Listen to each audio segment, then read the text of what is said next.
Hello, welcome to the Society for American Music's digital lecture series. My name is Hedy Leland. In this lecture, I'll be presenting a snapshot of 1940s Hollywood through the lens of Ben Hecht's 1946 film, Specter of the Rose. The convergence of Hecht's film, the composer George Antheil, and a young American violinist, Werner Gebauer, has all of the makings of a Hollywood romantic drama. There will be mystery and intrigue, a love story, and a truly remarkable Golden Age film score. So grab some popcorn and settle in. Let's start with a little background on our main character, George Antheil, to set the stage for 1946. In 1922, the American composer, then only 21 years old, embarked on his first European tour. While he began his tour as a concert pianist, he quickly turned to composition instead.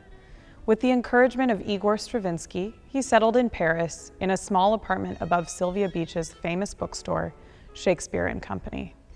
It was there that he met the likes of Ernest Hemingway, Pablo Picasso, James Joyce, and the poet Ezra Pound. With the encouragement of his new avant-garde friends, Antheil attempted to push the boundaries of the music world with wild, aggressive pieces, making a name for himself as the bad boy of music. Antheil composed 3 violin sonatas for the American violinist Olga Rudge in this style. Antheil all but rid his music of melody in favor of driving rhythms and clustered harmonies during this period.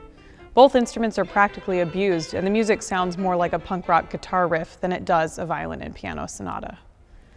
At the end of the 1920s, Rudge resigned from concert activity, and Antheil found few incentives to continue to write for the violin.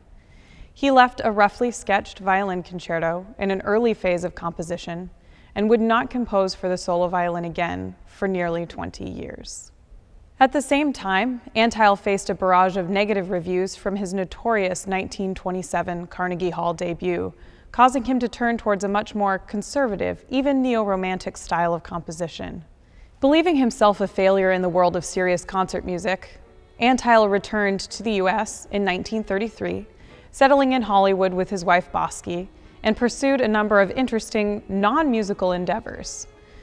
During this compositional impasse, he wrote a text on endocrinology titled "Every Man His Own Detective," provided advice to the lovelorn in the Chicago Sun-Syndicate, and wrote a regular column for Esquire magazine. In 1940, Antheil met the Hollywood starlet Hedy Lamarr at a small dinner party hosted by the actress Janet Gaynor. The two became close friends and went on to invent a secret communication system together, which received a US patent in 1942. Their spread spectrum technology became the basis for much future technology and is still used to this day in Bluetooth, Wi-Fi, and GPS. In order to make ends meet during this time, and perhaps to satisfy some internal musical necessity, Antheil composed film scores. His work in Hollywood ranks with some of the greatest film composers of the period, scoring over 30 films between 1935 and 1957, only 2 years before his death in 1959.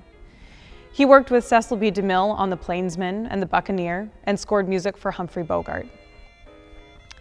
Antheil admitted in a 1953 Time article that he was, quote, quietly fostering a reputation as a musical medicine man who could pull together a loosely knit film by music alone.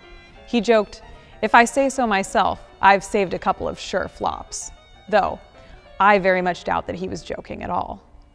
Antheil had a particularly collaborative relationship with the American screenwriter, director, and playwright Ben Hecht. Together, they worked on several films, including The Scoundrel from 1931, Angels Over Broadway featuring Douglas Fairbanks Jr. and Rita Hayworth, and most importantly, for our conversation, Hecht's 1946 film noir ballet drama, Specter of the Rose. With Specter of the Rose, Antheil's Hollywood life and his concert music life, which he had just begun to explore again toward the end of the war, came together in the most serendipitous of ways. In 1945, during the intermission of a rehearsal for Stravinsky's Dunbarton Oaks, Antheil met a young violinist, Werner Gebauer, then concertmaster of the National Symphony in Washington, D.C. Gebauer, born in 1918, was a child prodigy, both as a violinist and as a composer. He studied with Carl Flesch, Jacques Thibault, and later Albert Spalding at the Juilliard School in New York. Having left Germany in 1938, Gebauer quickly made a name for himself in the US, appearing as a soloist and serving as concertmaster of several orchestras across the country. Gebauer had heard Antheil's music in concert and admired his compositions. He wrote to him in May of 1945 with the following request. I recall with pleasure the rehearsals and performances of your Fourth Symphony in Washington. And on the strength of my admiration for your music, I want to address the following request to you. I am planning a Carnegie Hall recital around December and would very much want to add prominently to my program a first performance of a work of yours, a Concertstück or sonatina, brilliant if you like, and perhaps sentimental. Antheil acquiesced and produced a 3-movement sonatina for Gebauer. The young violinist was so pleased with the work that he commissioned further a violin concerto. Antheil picked up the 20-year-old sketches of Rudge's violin concerto, and the two musicians worked closely together to complete the piece. Gebauer wrote to Antheil in May of 1946, saying, should you encounter any violin technical problems or effects which might be on your mind and would or could be realized in a discussion thereof, do not hesitate to contact me at any time, the more the merrier. In early July 1946, as the two men continued work on the concerto, Gebauer stayed at the Antheil household in Laurel Canyon. The composer took the violinist with him to see the premiere of his latest musical score, Hecht's Specter of the Rose. The film centers around a ballet company in which the principal male dancer, Andrei Sanin, played by Ivan Kirov, has gone mad. While he appears under control, he occasionally hallucinates, hearing music from the ballet Specter of the Rose, the ballet in which his wife collapsed on stage and died. He is suspected of the murder, and yet one of the young ballerinas of the company, Hedy, played by the young Viola Essen, falls in love with him, sure that she can cure him. However, the hallucinations begin to take over and Sanin descends into insanity. A Variety magazine review described the film as follows. In 1946, low-rent Republic Studios lured Oscar-winning writer Ben Hecht with the offer of being able to produce and direct films. But while the studio gave Hecht creative liberty, it imprisoned him within its ridiculously low-budget framework. For his first, and it turned out only, Republic offering, Hecht had $200,000 to spend. The resulting work, Specter of the Rose, turned out to be one of the most bewildering features of Hollywood's golden age. Part thriller, part light comedy, and part ballet, the production was an emotionally bipolar experience. Antheil's son Peter remembered the film in an interview with Mauro Piccinini from 2008, saying, "It was perhaps the worst movie ever made. At the end of the film, Viola was beginning to break up with laughter at her lines, but the film company was too cheap to reshoot the sequence, so it remained in the film." As usual, George gave the movie a good score. The film's score sits firmly in Antheil's luscious, neo-romantic Hollywoodian style. The melodies soar, underpinned with thick, rich harmonies. Antheil's score does, in many ways, save this potential flop.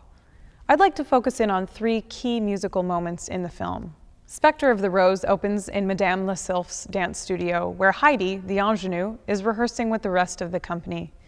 The rehearsal pianist plays a subtle and restrained waltz in the background while the dancers train.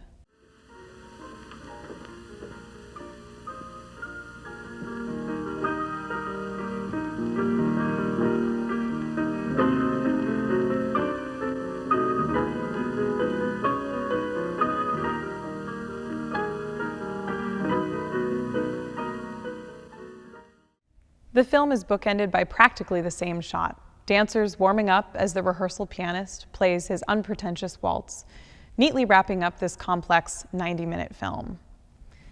The focal point of both the film and Antheil's score occurs about 2/3 of the way through the film. Here, Hecht utilizes the dramatic convention of a play within a play for the fully staged ballet performance of Specter of the Rose. The original ballet, first performed in 1911 in Monte Carlo, was choreographed by Michael Fokine and set to Hector Berlioz's 1841 orchestral arrangement of Carl Maria von Weber's Invitation to the Dance. In the ballet, a young girl, originally danced by Tamara Karsavina, dances with a souvenir rose from her first ball. Upon falling asleep, the rose comes alive and dances with the girl. Vaslav Nijinsky, the celebrated Russian dancer, originated the part of the Spirit of the Rose. After a pas de deux, the young girl returns to her bed and falls asleep.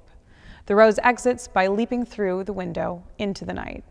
Spoiler alert, this just might foreshadow the epic climax of Hecht's film. Hecht kept the story of Fokine's ballet, but set it to Antheil's new music rather than Weber's.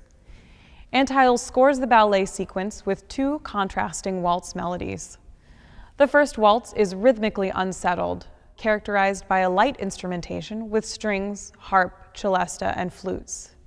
The rhythmic structure underpins a sweet, delicate, repeated melody as Hedy falls asleep on her couch.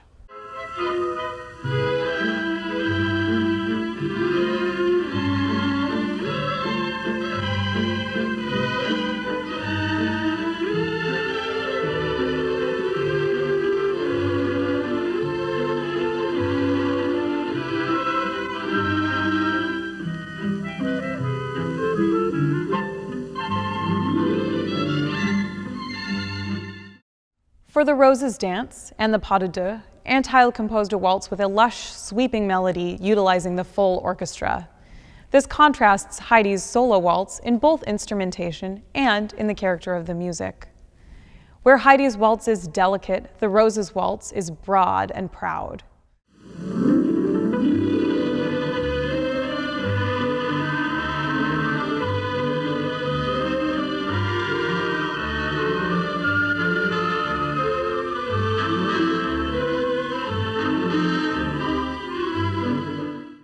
Antheil later excerpted this 4-minute ballet sequence as a standalone concert piece titled The Specter of the Rose, Ballet Waltz.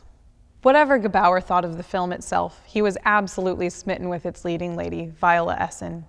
He later wrote in his unpublished autobiography that only 2 days after meeting her on that July 6th evening, he left George's Mediterranean villa for Viola's Beverly Hills bungalow and the start of a torrid affair. The two married later that year, and Antheil sent his well wishes to Gebauer, writing, "Congratulations from my heart on your marriage to Viola. I know that you could not have married anybody nicer, more beautiful, nor with a more wonderful heart. You are a lucky dog. I hope you know it. I'm sure you do." How romantic. Gebauer passed away in 2013 at the age of 95. While organizing his late father's papers in his attic in November of 2016, Mark Gebauer came across a score for violin and piano in his father's own hand titled Valses from Specter of the Rose. The piece had been dedicated to Viola and dated May 1947, Beverly Hills, California. The little waltzes were intended as a gift from Werner to Viola, recently married and expecting their first child. Gebauer based each of the 3 short waltzes on music from the film, displaying both his virtuosity as a violinist and skill as a composer. The first waltz takes its melody from the bookend opening and ending sequences in Madame Lasself's studio. The movement begins with the same reticent piano melody, which Gebauer fleshes out with a moody, lyrical violin line.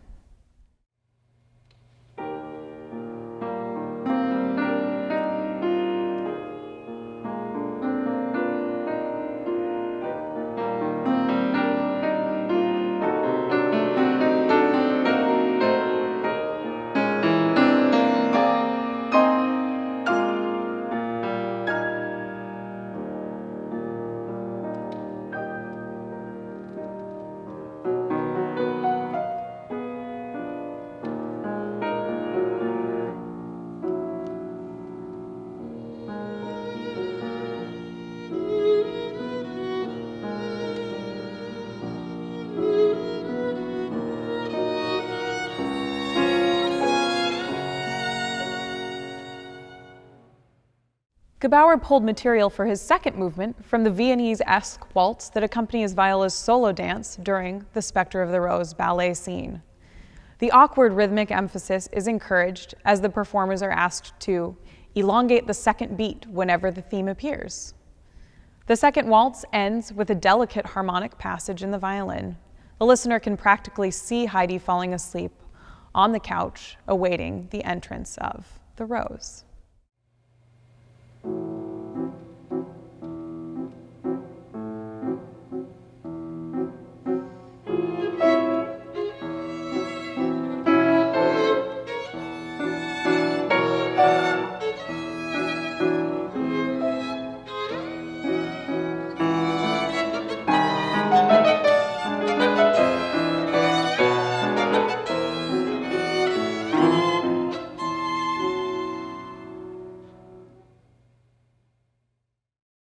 The final movement is raucous and exciting, challenging both the violinist and pianist with daring technical feats, not unlike the climax of the film's central ballet. The movement ends with a wild flourish, just as the rose, Sanin, leaps through the window and off stage. Unfortunately, these waltzes never received a performance during Antheil or Gebauer's lifetimes. Gebauer covered the dedication to Viola sometime after their marriage ended, after no more than a year. Essen, born in Bulgaria in 1925, continued to dance into the 1950s, though Hedy, in Specter of the Rose, remained her only film role. Gebauer enjoyed an illustrious concert career that took him all over the world, appearing at the Hollywood Bowl 3 times and at the White House twice for Presidents Franklin D. Roosevelt and Harry S. Truman. He held doctorates from the University of Königsberg and Columbia University. He also attempted, unsuccessfully, to teach Albert Einstein to play one of the Mozart violin concertos over a series of trips to Princeton. Antheil continued to compose concert music and Hollywood film scores, though he limited himself to only 2 films per year to avoid the label Hollywood composer. His opera Volpone premiered to mixed reviews in New York in 1953, and he largely retired from composition by the late 1950s. His legacy included 2 composition students, Henry Brandt and Benjamin Lees, and though he composed a substantial amount of music in his later, perhaps more mature and controlled style, he is still best known for his wild, devil-may-care music of the 1910s and 20s. Thank you for watching this lecture. I hope you enjoyed learning about this interesting cast of characters. To wrap it all up, I'd like to play for you the final movement of Gebauer's Valses from Specter of the Rose. Please enjoy.